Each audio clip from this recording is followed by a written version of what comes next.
ప్రైజ్లాడండి. బాగున్నారా? ఇది నా దేవుని వాగ్దానం చూసుకున్నామా? చిన్న విషయం అండి.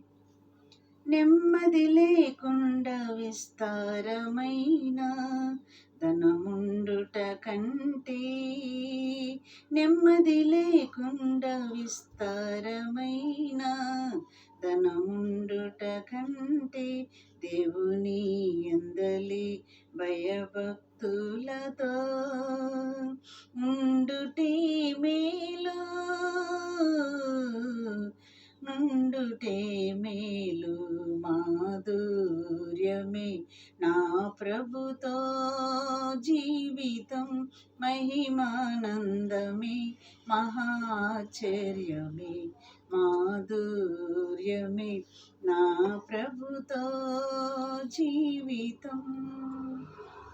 దేవుని వాగ్దానం చూసుకుందాండి. దేవుని మాటలు సామెతలు 15:16 చూసుకుందామండి.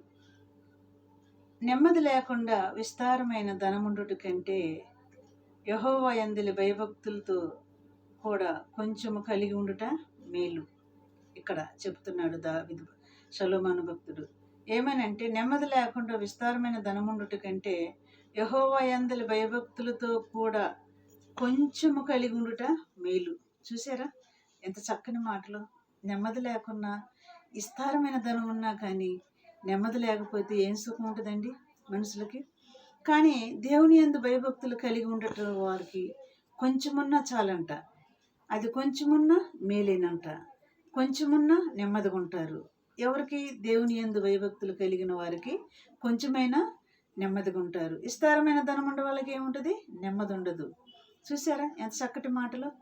మరి ఇటు మాటలను బట్టి మనం ఏం చేద్దాం? ప్రార్థన చేద్దామా? దేవుడు రాకడ సిద్ధపాటు కలిగి ఉందామా? ప్రభు రాకడలు ఎత్తబడే గుంపులు ఉండలేకుండా అందరం సిద్ధపాటు కలిగి ఉందామా? ఈ దినం ప్రార్థన చేసుకుందామండి. కళ్ళు మూసుకోండి. స్తోత్రములు ప్రభా, ఇటు మాటలు మా హృదయంలో నీరు గట్టి ఫలింపు చేసి నీ రాకడకు సిద్ధపరచమని నజరేయుడైన యేసుక్రీస్తు నామములో అడిగి వేడుకొంచున్నాము తండ్రి. ఆమేన్. God bless you.